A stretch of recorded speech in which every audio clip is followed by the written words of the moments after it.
And now we come to the time of the double.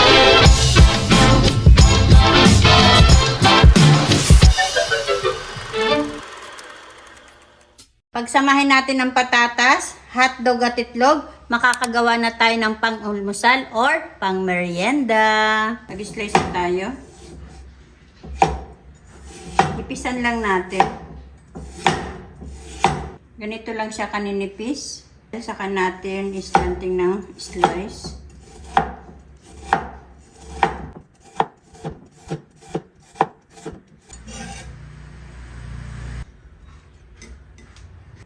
Then, iset aside natin. Slicein natin yung hotdog.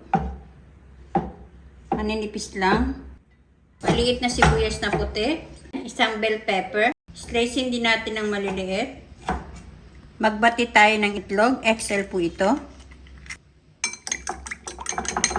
Pagluto na tayo mga kamamsi, maglagay tayo ng oil. Nakabukas na po yung ating stove.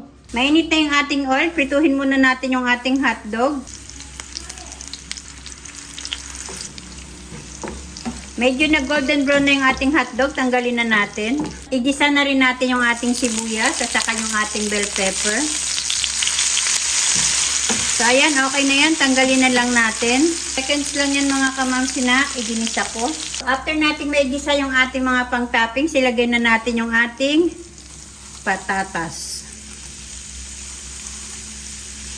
Salain nyo para mawala yung excess na tubig.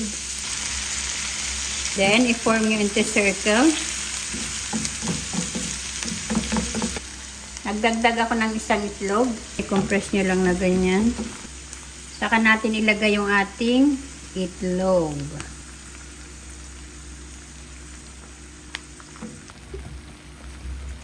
Saka natin i-flip. Ayun.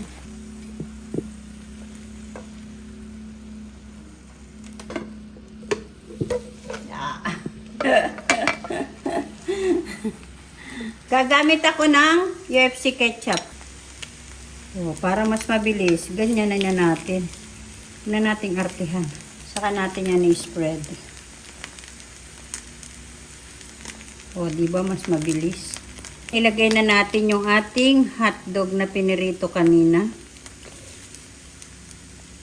Para siguradong luto yung inyong toppings, edi prituhin nyo na.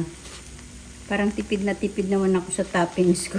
Tapos, lagay na rin natin yung ginisa natin kanina. Natatakam na ba kayo mga kamamsi? Maglagay tayo ng quick melt cheese. Wow, mayaman sa quick melt cheese.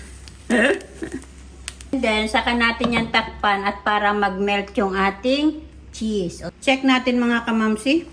Wow! Nag-melt na yung cheese mga kamamsi. Okay na yan. Then, crispy na rin yung mga tagiliran. Optional ito mga kamamsi, dried parsley daw ito. Kain tayo mga kamamsi. Masarap to sa partner na malamig na soda.